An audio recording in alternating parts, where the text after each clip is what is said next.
Welcome back to the podcast, everyone. Today I'm with a returning guest. She was on the podcast about 2 years ago. Isn't that wild? Yeah. 2 years ago. She's currently in town for Capitol Hill Block Party. She recently released a song called These Boys.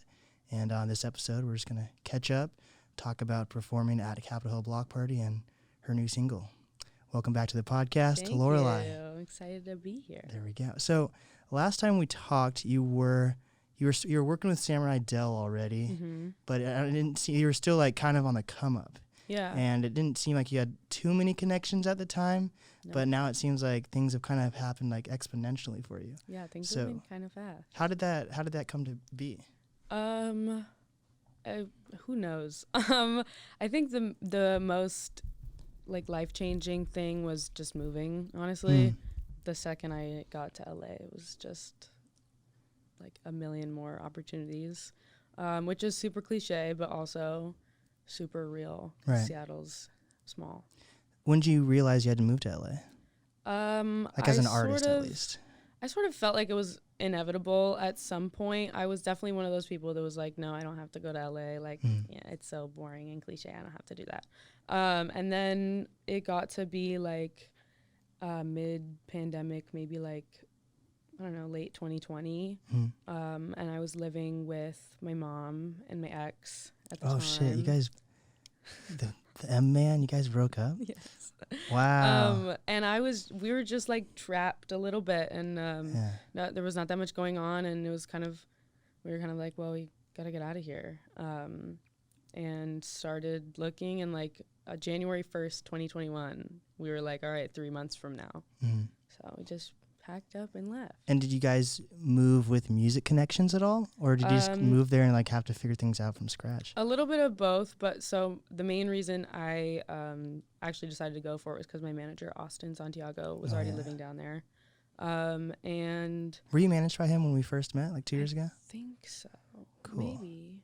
And he manages Sam and Chong. Yeah, right? He manages Claudine also. Okay. Chong the Nomad, and then he does like side stuff for Sam. Interesting. Here and there. And I don't know if we ever covered how you ended up getting him as a manager. Like, how did that come to be? So I was always kind of aware of him, I guess. I feel like everybody in Seattle just like follows everybody. We all kind of know of each other. So I DM'd him like the beginning of 2019. And I was like, hey, you're a manager. Like, let's talk. I'd love to like get coffee, like just like see what you have to say. Yeah. And it honestly never ended up happening. And then maybe like a year later, 6, 7, 8, 9, 10, 11, 12 months, I was working on a song with Alda, Chong the Nomad. I just sent her like this acapella, and she made this sick beat to it. And he heard it, and he was like, hell yeah. And so what year was that? That was like end of 2019, beginning of 2020. Got it. So you've known her for a few years then? Yeah. Or do they go by? I don't know if it's. I guess Alda, she. There we go. Yeah. So we were working on the song together. The song ended up being No Pulp, which is out now. But he heard it, and then he DM'd me, and he was like, hey, did we ever get coffee? And I was like, no, but it's probably better off, because I didn't know what I was doing. Right. So yeah, we got in a phone call, and he was like, I want to work together. And I was like, sounds good to me. But it was a Zoom thing. It was like right when quarantine happened, and he had just moved to LA the year or two before. Got it. Yeah, so that really was the push. And did you move to LA already having a job, or did you have to find a job down there? Like, no, the plan was, so I graduated high school 2020 with my associate's degree. Yeah. I did the whole like Running Start thing. So I sort of have had an excuse to take a couple years off of school. That was my thing. I was like, okay, mom and dad, I'm going to take a gap year, maybe 2, maybe 3, maybe I'll never go back to school. So I just kind of went down there, and I was like, let's do it. Let's see what happens. I had some money saved up for rent. And then not too long after that, I got offered a publishing deal. So oh, shoot. That kind of worked out. So how does that come to be? Like, do they just look at your music? Do you have to like apply? How does a publishing deal come to be? It was kind of chaos. It was like months and months of crazy shit. But there's this great event. There's one in Toronto. There's one in LA. It's called School Night. Oh, yeah. And they have like shows every Monday night. They break new artists. It's like super industry kind of. It's like So Far? Is it kind of like So Far Sounds at all? Or Yeah, a little bit. Yeah. It's in this super dope bar on Hollywood. And the guy who runs it used to be my manager's boss.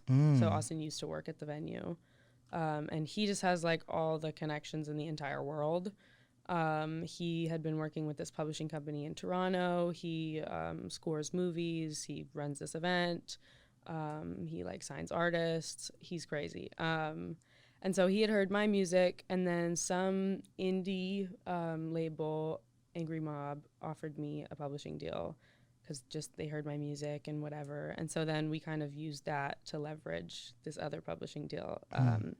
So Chris, the guy who runs School Night, is kind of my point person. He's working with my publishers because they're Toronto-based, so he's like the LA person. They just came to me and gave me this contract of no words that I could even understand. And then it took probably like 6 months of like back and forth and just like lawyers and messy stuff. And then I signed it maybe like November last year. Nice. And did you never had to pick up a job during that time? And or were you just focused on music? Thankfully not. The year before I was writing songs on Fiverr.com. Shout out to Fiverr. I think I wrote and sold like 400 songs Holy on the shit. website. So that was paying the bills for a bit, and then I had to stop when I signed my publishing. But is that a common thing? People use Fiverr to sell like? I don't know. I mean, you can sell like literally anything on there. It was ridiculous. But yeah, I had like different tiers. You could buy like a verse or a chorus or an entire song.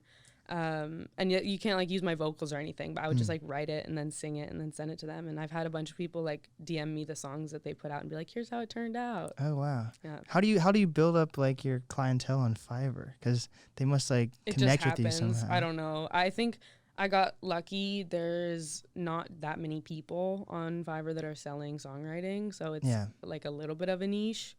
And there's, I guess, just like a billion people who want to make music and don't know how to songwrite. Yeah. And it probably took me like 2 or 3 weeks before I was getting like 6 or 7 orders at a time. Okay, that's pretty quick though. Just to be honest, ridiculous. That's dope. It was insane. That is so true though about like, so at my other studio in University District, it's solely a podcast studio. Like what we're in right now is like a multimedia studio, but fancy. But like the website says podcast studio. We only do this. And like these random people would come into the studio, didn't speak any English, and be like, song. I'm like, what? Nice. And then just pull out like a phone with like some YouTube beat and like record. I'm like, what? So I only let that happen like once or twice. But I'm like, because it would kill, like, it was so bad. Like my head would be on the desk and I'd be like, what the fuck am I doing? Oh my God. I definitely fulfilled some ridiculous orders. There was some crazy people who had me write some crazy songs. So what's it like living in LA now? Like it seems like pandemic has kind of slowed down a little bit, and now it's like picking back up again. Oh, that's very true. But basically since, I don't know, 6 or 7 months ago, everybody's just pretended that it doesn't exist anymore. So most things are open. It's really freaking hot there right now. Oh, I bet. And I live in the Valley in North Hollywood, so it's like 20 degrees hotter there than it is anywhere else. But I love it. It's expensive and it's so huge. It took me a long time to actually like figure out my way around, but it just kind of feels like home now because I don't really have any reason to come back to Seattle that much. Really? I guess you guys Dell, but you guys can probably do you use BandLab or anything, or how do you guys connect? We musically? Really have. I mean, he sends me like beats sometimes. I send him stuff back. We haven't worked on too much since I moved. Honestly, it's been a lot of like songwriting and sessions. I've done a lot of traveling. And so are you going to studio? Like, do you have like a main studio, or do you studio hop in LA, or what is that like? A little bit of both. I have a booth at home where like if something needs to get done, I'll do it because it's just faster and easier. And then usually I'll go to another studio if I have a session, if like a producer is like come through or engineer or whatever. But yeah, for all the essentials, it's just me. And actually break down what a publishing deal is quickly for people who like might not know what that is even. Yeah. So publishing, to put it very plainly, there are 2 sides of music. There's the publishing and the master side. So when you get a label deal, like a record deal, that's the master side. That's like your music that you put out that you're the artist of. And then the other side is more songwriting side, which also exists in the music you put out. But that's a whole thing. So basically, I sign my publishing rights to this company. So they get a certain percentage of things that I have writing credits on. And then their main job is to put me in sessions and build a catalog that we can pitch to other artists or pitch to TV shows and movies for sync. Just like connections and stuff. And have you got any like sync deals yet? I have one of my songs. It's not one of my songs, but I wrote a little bit for a song in this movie that just came out. It's called Paws of Fury. Oh, that's in the movie theaters right now. Yeah, it just came out like last week. I got to go to the red carpet premiere. Ooh, what's it even about? Have you seen Blazing Saddles? I don't know if I have. That's like a Western. It's an old movie. Originally, well, it still is. It's kind of like an animated remake of that movie. So that movie was about a black sheriff coming into an all-white town and everybody being super racist. Nice. And so this movie is animated, and it's a dog sheriff in a cat town. Hell yeah.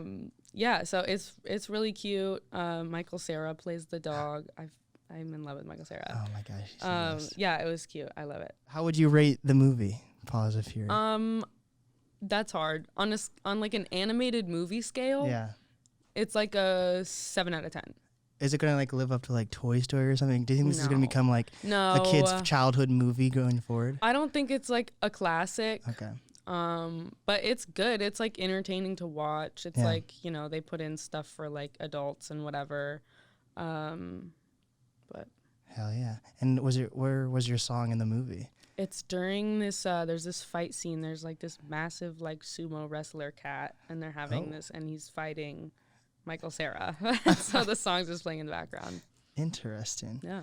So would you recommend like everyone who's making music in Seattle at a certain age move to LA to a certain point? Or like, because you were kind of saying you didn't feel like there was anything left for you here musically, at least in Seattle. Like, of course you got family, I think not even anymore. My whole family moved too. For you? No, but I decided I was out, and then my mom was like, why am I still here? And then my dad was like, why am I still here? So they're actually both in California. Damn. Yeah. And they like it? Yeah. Is that their first time? Have they lived in California before? Mm-mm. Wow. Yeah. They're both having their new lives. Damn. Yeah. But to answer your question, I think it just depends, honestly. I think the problem with Seattle is it feels like there's a ceiling that you hit really fast. Yeah. And if it's not something that you want, then you kind of get stuck in being a Seattle artist the longer that you stay here. And there's nothing wrong with that, but I didn't want that for myself.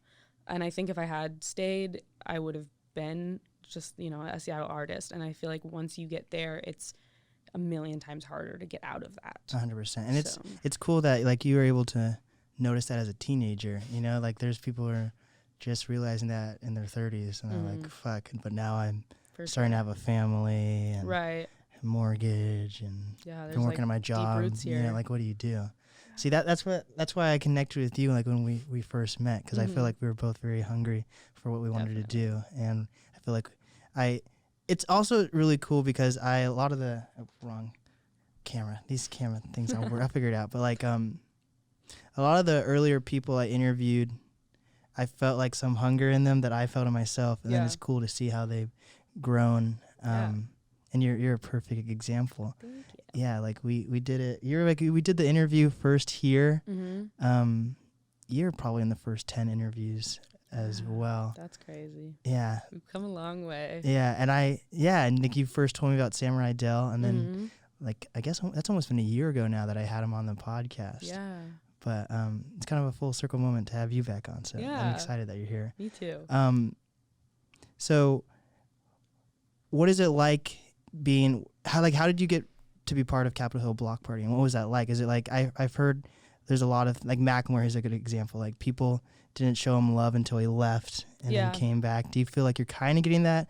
I know you're still like on your come up a little bit, but like did you feel that, or was it more of like just connections with like Austin, or do you feel like certain people in Seattle wanted you to perform specifically? I think there's a little bit of both. I think I don't even know how Block Party happened. Like Austin emailed me and he was like, "You want to play Block Party?" And I was like, "Absolutely." And that's sort of his thing. Like he books shows. He's been doing it for years, and the pandemic definitely screwed all of that up. So if I had signed with him and the pandemic didn't happen, we would have been touring. We would have been doing festivals. We would have done the whole like festival circuit, because that's what he does. He also does a million other things too. Shout out Austin. So definitely some of it was, I mean, honestly, Block Party just happened because of him. Claudine's also performing today. And what else was I gonna say? Yes, the whole like love thing. There's a little bit of like, I definitely left and started doing way more than I was ever doing here. So I wouldn't be surprised that like nobody really knew who I was while I was here. But it's also sort of like this, I don't know, like badge of whatever. Like, right. Oh, she moved to LA, so she's like professional or like doing something or whatever. It's like the whole verification thing. Like I just got verified on Instagram, and now like congrats, by the way. That's so cool. Thank you. But like people who weren't following me back, like follow me back now. It's like the same thing. I go to LA and I come back and people are like, "Oh my God, you're a big deal because you went to LA." Like, no, I'm actually just making like good music. Do you have any advice for people to get verified? Was it like just doing a certain amount of like news outlet runs, or? Honestly, it's a mess, and they're so picky, and it doesn't make any sense how they do it, and I don't even know how it happened. You have to send in like a bunch of forms. Honestly, you have to your first kid, it's a whole thing. Yeah, sign away your soul, whatever. Social security number.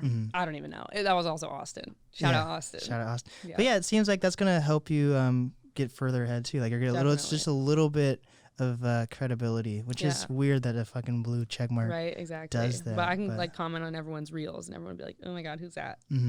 That's super cool. Yeah. So have you been performing a lot during the pandemic, or is this one of your first performances since COVID? This is one of my first. My very first performance post-COVID, I opened up for Sam LaChow in his LA show at Catch One.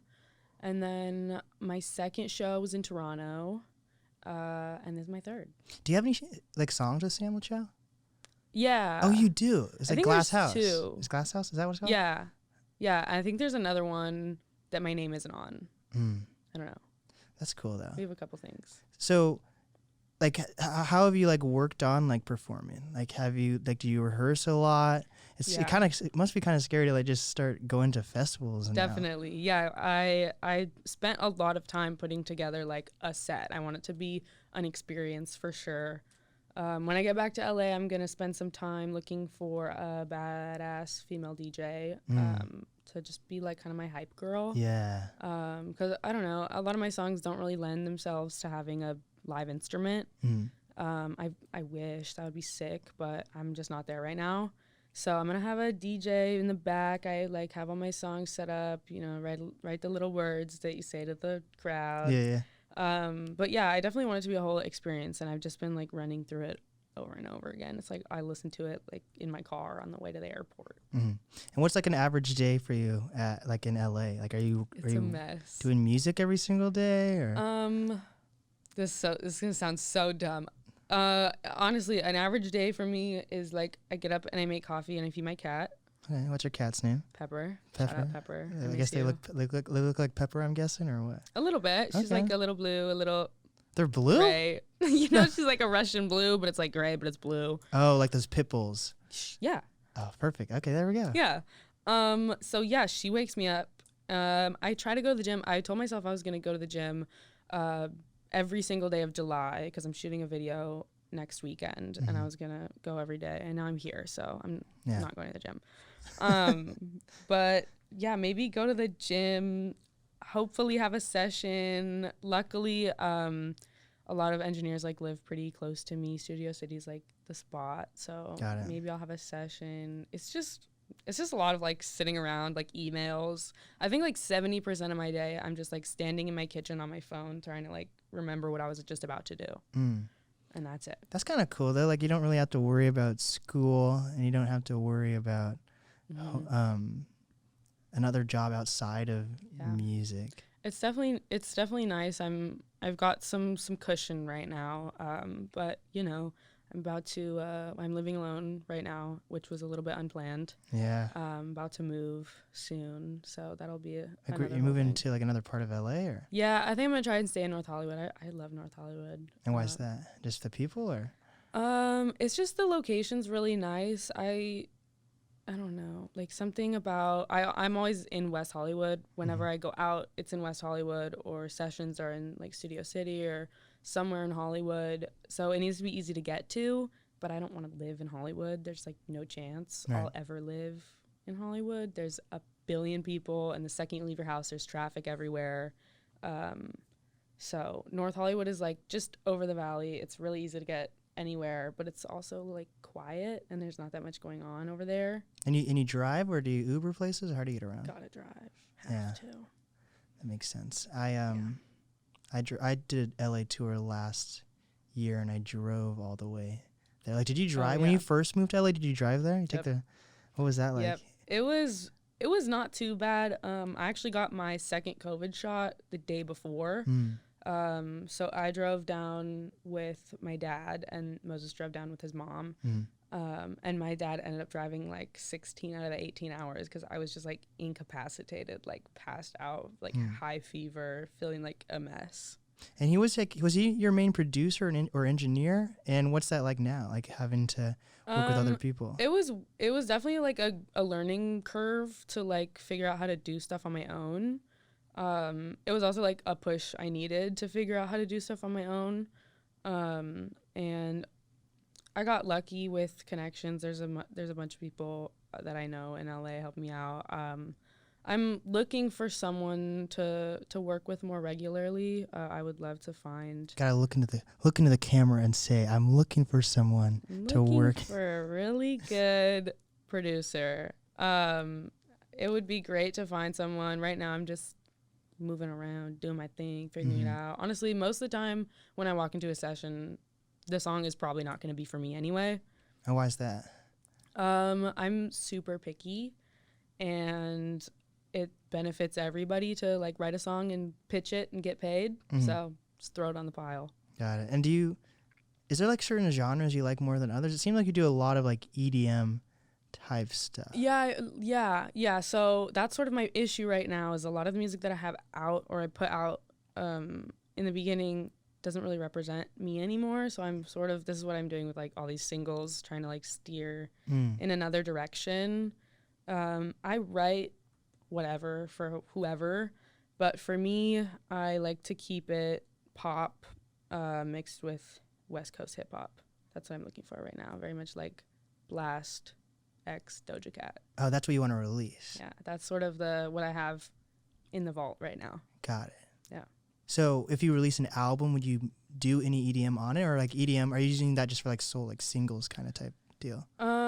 I don't. Yeah, I feel like that was just like this project that I put out with Samurai Dell. And now I'm just kind of focused on like pop hip hop stuff. These Boys is definitely more representative of like the pop hip hop space. Yeah, I'm really, I don't know, I'm gonna wait on an album. I feel like, everybody does it different, but I personally don't want to listen to an album of like 12 songs from an artist I've never heard of. So I figure there's not that many people who want to listen to my album yet. I'm gonna wait until I have a bunch of money to put behind it. And like, how do you like continue to build, like to become like happy enough to release an album that's just like with more connections, or like just like a song? Because you have songs that have like millions of plays. So like 1 million of plays. 1 millions of plays. Yeah. 1 million. Or how do they do that thing? Like the Austin Power thing? Oh. Is it 1 million? I don't know it. $1 million? I don't fucking know.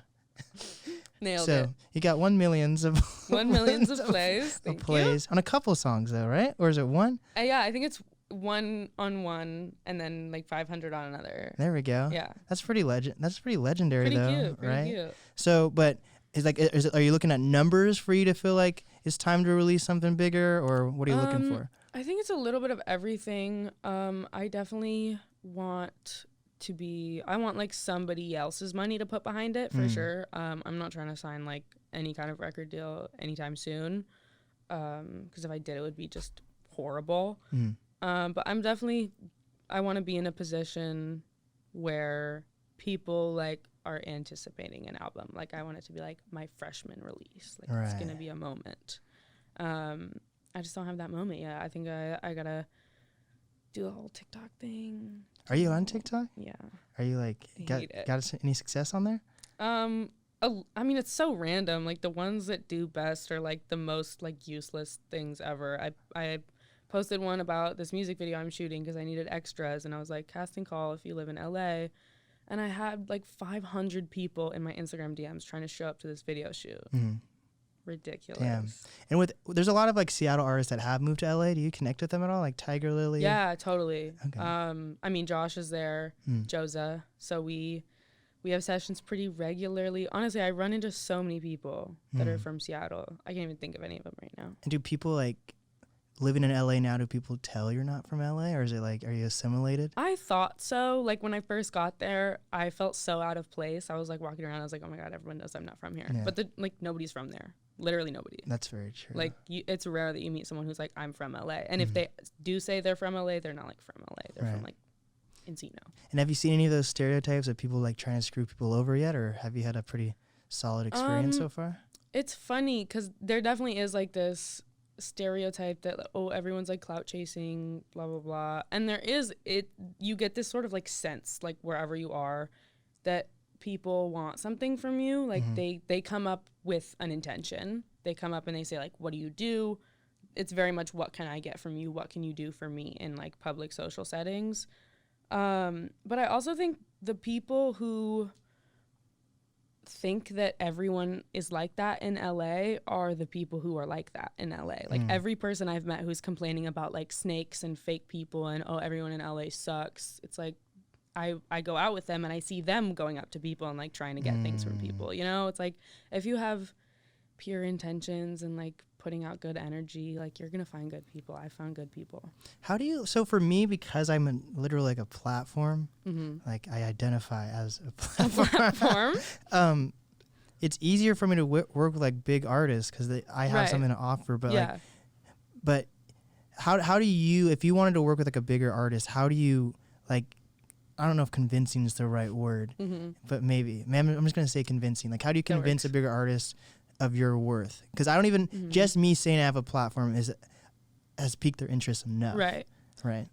Yeah, I mean, honestly, I haven't, like, run into anything. I don't even know what I'm trying to say. I think a lot of it is who to work with. So, for me, I'm not super interested in working with anybody who's only interested in working with, like, big artists who can, like, get them something. So the, like, bigger artists who want to work with me, they just want to work. We want to work together because, like, we like each other's music and it's cool, and maybe we, like, met each other because that's the thing about LA is you can meet anyone anywhere. Like, it's intense. That's what I like about your music, too. It doesn't seem like you've been looking for like a crazy cosign for your music to do well, and it's already doing well. Like even with like you and Del, like you guys compared to like people in LA or New York, you're small fish, no offense, for like right now. No, least, absolutely. Right? But like you guys came together and it connected with people in a way that like industry artists like can do like that. So yeah, I think the whole like YouTube thing really helped. I had a video blow up on YouTube, and that definitely like opened a lot of doors for me. What was your original question? I don't even know. No, bigger artists. Yeah. So yeah, honestly, like I look to Austin right now. Right now I have a song that I'm trying to get a feature on. And so most of it's just like emailing it to managers of artists and being like, hey, do you like this song? Do you work with rappers at all? Or have you yet? Yeah, I like to. It's weird. Sometimes like rap sessions are really hard to be in. But they're high or what? Just because like there's a million people in there, and most of the time they don't make music, so they're just like the entourage thing. Like it's a huge thing. And engineers, the whole engineer culture is super weird too now. Like it used to be like your engineer had to know how to do everything. Like if you were an engineer, you need to know a little bit of production, you know how to record, you know how to mix, you know how to pre-mix and send it to someone else who's actually going to mix it. Like you have to know everything. But now it's like some rapper posts something on Instagram, they're like, I need an engineer, and then some 16-year-old kid like pulls up with Logic on his laptop, and like that's great that like you can come up doing that, but I cannot tell you the number of sessions I've ended up with and where the engineer just like doesn't know anything, how to do anything. And as a singer, I love to work with engineers that are like also good vocal producers and like are like, hey, let's do this take again, or hey, let's do this take this way, or try this harmony or whatever. And a lot of engineers who work in the hip hop and rap space, you know, they like rappers, like they don't need that. They come in, they show up, they lay it down, and they leave. Yeah, but that's another thing though. You probably have to sift through a lot of, because everyone wants to be something in LA. Yeah. So that's got to be. Have you figured out any ways to like learn how to sift through people yet, or are you still trying to figure that out? Or it's a little bit of both. I definitely trust the judgment of Austin and my publisher. Oh yeah, Chris, that's true. You got kind of like a group that can support you. That's definitely. So, and the other part is just like friends. Like most of my friends are creative people, and the people that I've met there like introduced me to their other creative people friends. But yeah. Was it pretty quick that you like started meeting people like outside of Austin and your? It was it's hard. It's like it's still hard too, because I'm like, so Moses and I moved there, and then maybe like December last year, we broke up, and he was originally on the first podcast, guys. If you want, for continuity's sake, check that out. Check that out. Yeah. And see where we are now. Oh my God. Yeah, and so that was like, I was like alone all of a sudden. I was like, well, like I don't know anyone. And the people I did know was like we both knew. So I all of a sudden had to go out and like figure out how to make friends, which is weird too, because I don't work a regular job and I don't go to school. So I'm not like in places where I'm meeting people. Like I was like going out to the club with like my like a couple of girlfriends that I met through Instagram, but like I'm not trying to make friends at the club. Yeah. Honestly, one of my closest friends right now, we matched on Tinder. There we go. That's kind of rough. Just kidding. No, it was great. She pulled up. We like instant besties. I'm gonna like her best friend is gonna be like my roommate later this year. Oh wow! So that's kind of cool then, right? Like how do people meet? You have to make an effort, honestly. Like you go up to people at whatever the heck you're doing, shows. I like to go out alone and like make friends. So there's this one like dance spot that happens like every Monday. You can dance? Are you a dancer? Obviously. There we go. When I need to, I can make it happen. But yeah, when we first broke up, I was going out by myself and just like dancing every single night, finding like other people's friend groups and be like, we're together tonight. So you're pretty like extroverted then, or like. Maybe a mixture? I don't know. I think COVID did something to me. Same. I'm definitely like, I think my soul is an introvert. Like at the end of the day, I need to be alone. I need time alone. You and your cat. Yes, exactly. Like I just want, like I need to be away from everybody. That's why I'm so hesitant about having a roommate. Like that was a big decision. Don't watch Worst Roommate Ever on Netflix. God. Do you know what that is? I feel like I've heard of it. It's like, there's like 6 or 7 episodes, and it's about like, each roommate has either like murdered other people or they end up murdering the roommate. Oh my God. And it's on Netflix. I thought it was like real life until you said that. It is real life. What? Yeah, it's like one of those docuseries about like they interviewed people that like their roommates end up killing them. Oh my God. So then it would be the family that got interviewed, not them, because the ghost. Yeah. Nice. Or so Worst Roommate Ever. Up. You should watch that before you. Great. Maybe I can learn like the warning signs. Yes, there's actually a lot of warning signs. Nice. All right, I'll check it out. Yeah. It's also one like don't get a roommate that like ends up like having like a crush on you. Oh, and that would be not good. Because then if you're like I'm not into you, sometimes like on a few of the episodes the person was like, if I can't have you, no one can. Oh, no. And then they ended up killing them. So romantic. Yeah, you know. So yeah. I've also heard the whole "don't move in with your best friend" thing. Oh, why not? Because you'll hate them afterwards. Or something? Yeah, you'll hate each other. You'll like have to deal with all the little like house things that have nothing to do with friendship, and like you have to be like, hey, wash your freaking dishes now, and it just like ruins things. Yeah, I'm pretty OCD. I don't know if I could live with people. Are you OCD at all? No. I am. Yeah. Gang. OCD. Let's go. OCD gang. Shout out Lexapro. Lexapro. What's Lexapro? That's my anti-anxiety for my OCD. Oh. Whoa. Have you seen all those infographics going around on Instagram that are like, No. if you take SSRIs, you can get really overheated, so like be careful in the summer months. Oh, Well, I just learned that. So that's why I'm so sweaty. Wow. Wow. I guess OCD can work in a negative. I guess my mom has OCD bad, and I have like the good version of OCD where I just need to vacuum every couple hours. And yeah. Nice. Got a nice vacuum too.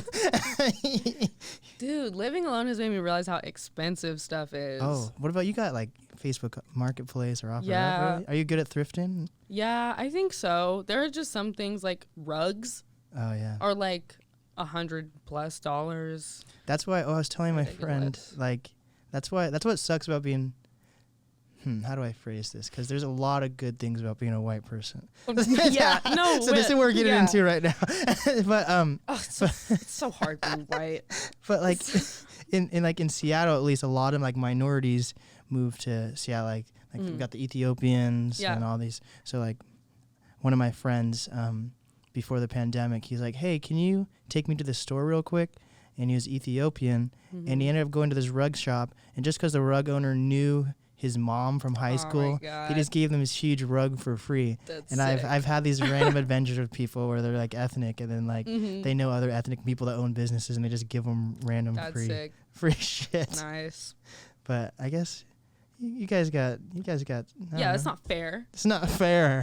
I mean, Ridiculous. that's crazy. I would take a free rug though. Yeah, I'm not good at furniture. I don't know what's good furniture or anything, to be honest. That's fair. I think I'm good at furniture, but the furniture I like is too expensive. Uh, I do have a great couch. I love my couch. That's why you gotta go to OfferUp, look at estate sales or like some estate sales is the move. Yeah, there's probably a ton of those in. They're everywhere. There's so many old rich people dying in LA. Yeah, all the time. COVID probably and other, Dude, other things. Jesus. Shit.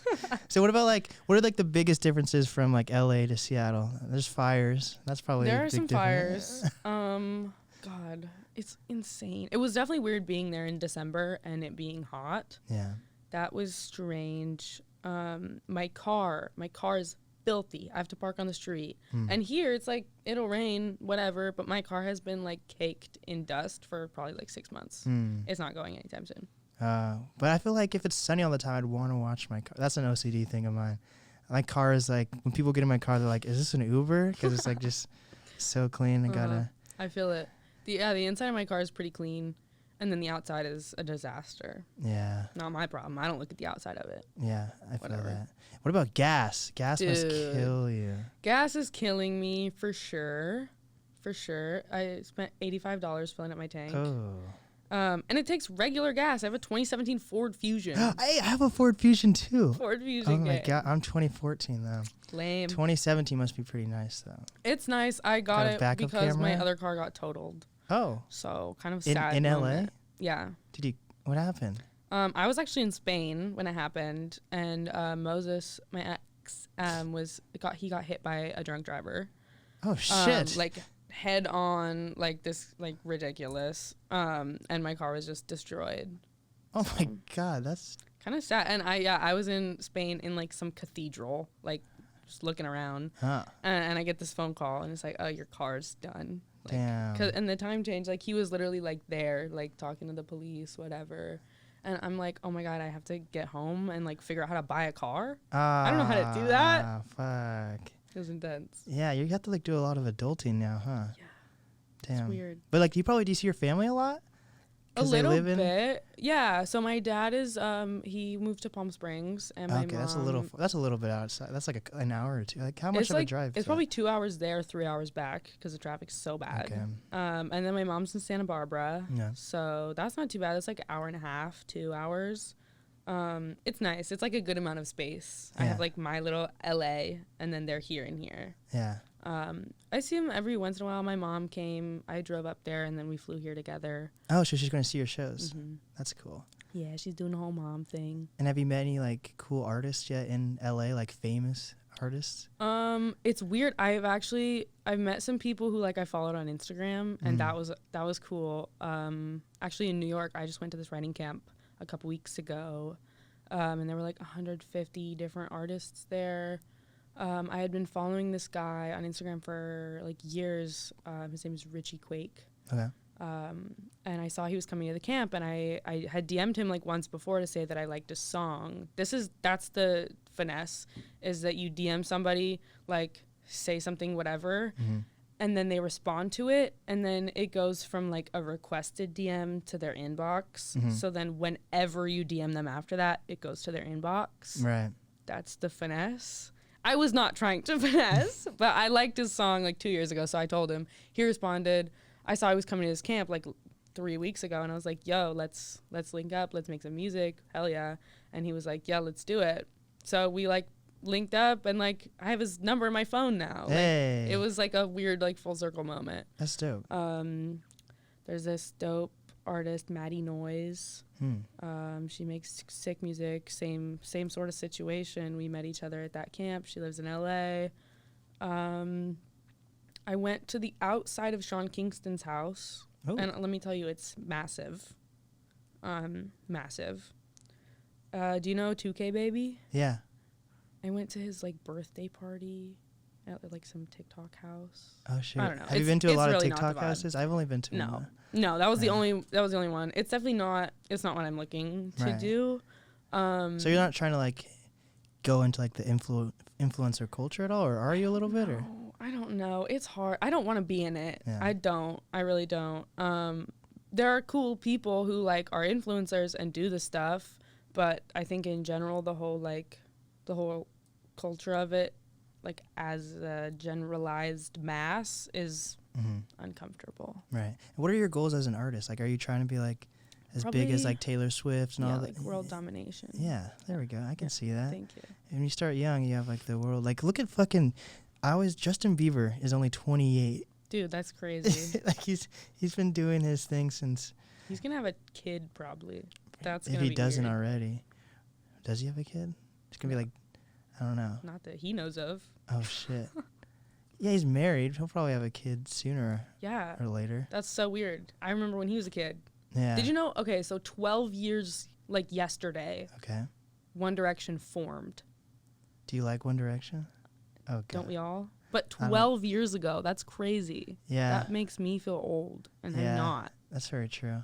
I don't know. I never really checked out One Direction except like the songs that earwormed everyone's. Right. I was never a fan like in their prime, and then they broke up, and I was like, wait a minute, this is good. That is a good point though. 12 years ago. Yeah, that sounds like so much years ago. It sounds like, yeah. I was, I guess 9 or 10. We're still very young though. You know what I mean?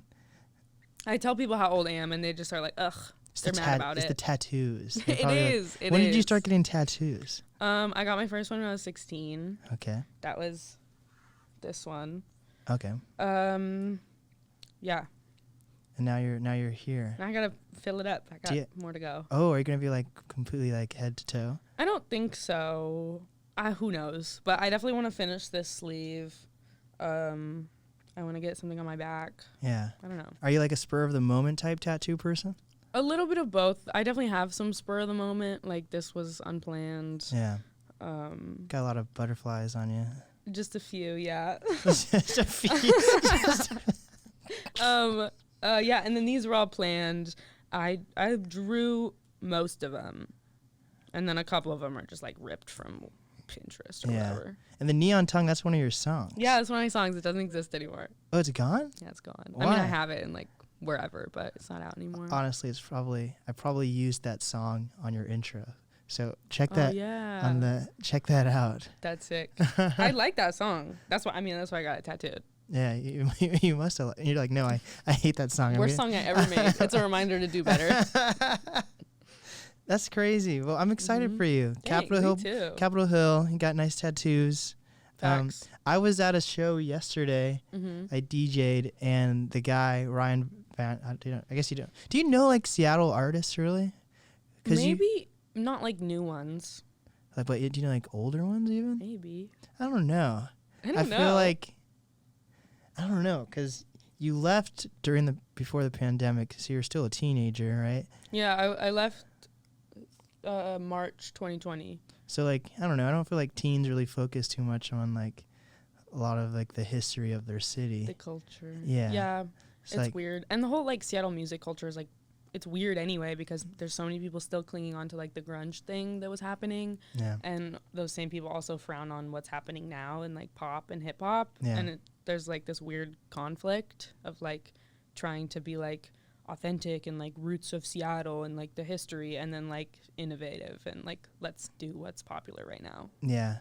I've been doing this for like almost 3 years now, and I still feel like I've only scratched the surface with like the types of artists and things like that. There's like some of everything here for sure. But then so that's what's cool about being in Seattle. It's a small big town, but then being in LA seems like there's a lot of opportunity, but it probably seems overwhelming. Yeah, it's a lot. Well. It's also like not like you don't like have to do it. It's not like you need to go to LA or you're never going to be successful, you know. But I don't know. I feel like if you have a plan, and it seemed like you moved with a plan. Yeah, a plan is definitely essential. I mean, I'm not the voice of reason. I don't know anything. Get tattoos everywhere. I look authoritative. When did you get your face tattoo? That's like an intense. I got that one August last year, almost a year ago. And that wasn't spur of the moment, or was it? It wasn't. No, I planned it for maybe a few years. I told my parents. I used to joke with them that I was gonna get a face tattoo, and they were like, "No, you're not." And then I was like, "I'm gonna do it." Damn. Yeah, but it was my least painful one. It did not hurt at all. Really? Yeah. I could like hear it in my brain. Oh. And I was definitely really scared, but I don't know. I've gotten like way worse ones. It was not bad. So for me, like I'm all about telling artists like build a community. Do you feel like you have to build a community even though like you have like a publishing deal Definitely. and a manager and everything like that? Okay. I think there's like the whole like authentic aspect to it. That's why TikTok feels so hard. It's like the only way I've made it work for me is doing something that's like easy and feels genuine. And people feel that too, you know, like I'll post a reel or a TikTok and it'll get like 100 views, you know, and then the next day it'll get like 5,000. And it's like every time. I was hearing somebody talk about it the other day that the old school way of promoting your music is you get in a bus and you drive around the country and you book shows and you hope that 5, 10, 30 people show up to your shows and like your music. TikTok's like kind of the same thing, you know, you're posting these videos and they're probably not going to get 1 million likes or even 1 million views. Right. But if like 3 people see it and they follow you and they connect, like that's the same thing. Like that's something that you just did on your phone. You don't have to get in a car and go 3 states away and play a show, you know? So even though it feels like really slow and like ugh and gross and blah blah blah, it's still kind of the way that you make those like genuine connections and like people like see who you are and like what you're doing. But like, have you planned like all this stuff, or you feel like things just like kind of happen for you? Because it seems like there was a lot of planning, or I don't know, or at least preparation. Yeah. So I definitely had the plan to go there, to like get to LA. And I was like, I'm going to play shows, I'm going to have sessions. And it didn't really like work out like that. For the first few months were really hard. Moses was mixing. He's been mixing for 2K Baby. And he was like, you know, at these sessions doing stuff. And I was home alone. And I was like, I don't know what to do. I don't know what I'm doing. Like, I moved here to like work and grind and like move up. But like a lot of it's kind of sitting around. And even still, a lot of it's sitting around. Yeah. And it feels not productive, but honestly, like nothing ever goes to plan. Yeah. And then stuff starts happening and you make a new plan. And like right now my plan is to play some shows and have a cool set and post some TikToks. See what happens. Yeah. Yeah. It's cool though, because it really does seem like as much advice as someone can give, it's still like some things just happen for some people. And yeah, absolutely. So much of it is luck. Yeah. And knowing people, and that's definitely a blessing and a curse. It's great that like I can just meet people who like me and then they want to do things for me. That's crazy. Like it still blows my mind when people like do me random favors. Like Austin like helped me out. Like somebody helped me out and got me verified on Instagram. Like why would you do that for me? You don't know me. That's so nice. Like that's crazy. It's luck. But then the other thing is like if you're a really great, talented artist and you just don't know anybody, or you don't have the right connections, or you don't live in a big city, do you not deserve success just because you don't have those connections? So it's like the whole like double-edged sword thing. Yeah. I don't know. It's cool though. It's I want to give artists advice, but I'm also in such a weird thing where I'm doing a fucking podcast. Yeah. So like how I promote and do things is going to be completely different than how an artist. If you were giving an artist advice, what would you say? Do you know what Pizzagate is? No. Okay, never mind. That's inside. So Pizzagate is where like Hillary Clinton and those guys drink adrenochrome and all that. So I was gonna say join the Illuminati, but Sick. I don't know. Hit me up, Illuminati. Hit me up, Illuminati. Let's go. Just don't be lazy, I guess. Which just sounds fucking. You know what I mean? Like you gotta do it. And just gotta do it. You gotta send like texts and emails are the easiest thing to send, but people don't do it. Honestly, so much of my opportunities has just been like me thinking I'll DM this person this one thing and then being too scared to do it for weeks and weeks and weeks, and I'm like, okay, let me just do it because what's the worst? That's such a real thing, and then it happens. Isn't that so weird? Like sometimes just send is like it's very the scariest thing to fucking. Yeah, no, it was so I did have this one whole plan. I made a list of all the producers that I wanted to work with, and I DM'd all of them, and a couple of them, like I wanted to find people who I had like some small degree of separation to, like not like some crazy like let me go work with Kenny Beats, let me DM him. Yeah. And there was one person on the list that wasn't following me back. And so I unfollowed him and I followed him again, and then I liked a couple of his pictures, and like 5 minutes later he follows me back, and I'm like, this is it. And so then I DM him. Yeah. And like pull up to the studio, he's like helping me out, like giving me some like dope like engineers, producers, beats, whatever. It's like the worst he could do is like get left on red. Yeah. Which is kind of embarrassing, but what are you gonna do? Like not go for anything, not like take any chances. I wish I knew you were more into hip hop. I didn't get that vibe, but now that I'm thinking about all these people I can connect with this too. Yeah, literally all I listen to right now is West Coast music. Like my entire people don't like when I play music in the car because I just play West Coast music. That's it. Yeah. See, I feel like there's a lot of things we can bond over, and it's been 2 years, and it seems simple. I don't even remember what we talked about the first time. I don't know either. But it seems like it must have been a decent conversation. We're here back. Yeah. I didn't even know what I was just thinking about that I part of me wants to go back and watch it, and then but then we probably sound so weird. I don't want to know. Fuck that. Right? Like what was I talking about? I didn't know anything. Oh God, I especially didn't know anything. So lastly, let's promote your because this is obviously going to come out after Capitol Block Party, but let's just say congratulations, you did it. Let's promote the single though. These boys. What's the story behind These Boys? So the story behind These Boys, it was originally called Boys Ain't Shit. Okay. But there's another song with the same title, so ditched that one. I wrote, I think part of the verse to like a Jack Harlow type YouTube beat.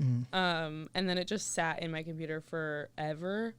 And then we had this session with this producer / artist, David Ansari. Okay. He's like one half of this band, Vallis Alps. They're great. But we had this session and I played him that little section and he was like, that's sick. So I ended up sending him the song and he just produced around it.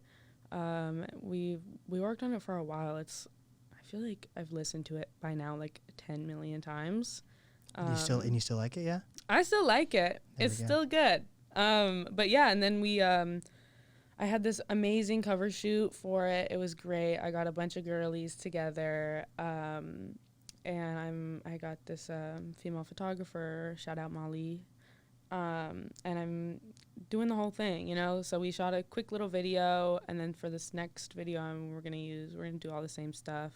It's gonna be like a whole moment. But yeah, I really like the song, and it definitely is the first like song that I'm putting out that's representing more of the direction I'm gonna go in. Hell yeah. So Leslie, let's end on some advice, and this advice is what I specifically want you to answer is whether you're already in LA, maybe a different music hotspot or moving LA, as a woman, what is some advice you have? So like whether it's being in a studio where people might like stereotype you or not give you a chance, like what is your advice to those people? That's a good question. What's my advice to myself? Honestly, I think a lot of it, just like my life started changing when I started being less afraid and following through on stuff. Actually, I've never gotten less afraid. I've just made myself do things. It's always going to be scary. Like I've been like vibrating all day, like scared for my set tonight. But you have to say yes to things, and you have to go in there. Honestly, fake it till you make it is so cliche, but it's worked wonders for me. Like I'm going to walk in a room full of men, and it's going to be weird, and I'm going to write my little verse on my phone, and then I'm going to go in the booth, and I come out and they're like, that's crazy, that's sick, I didn't know you had that. Like, now you're gonna see it. So honestly, like, that's what fuels me. Revenge.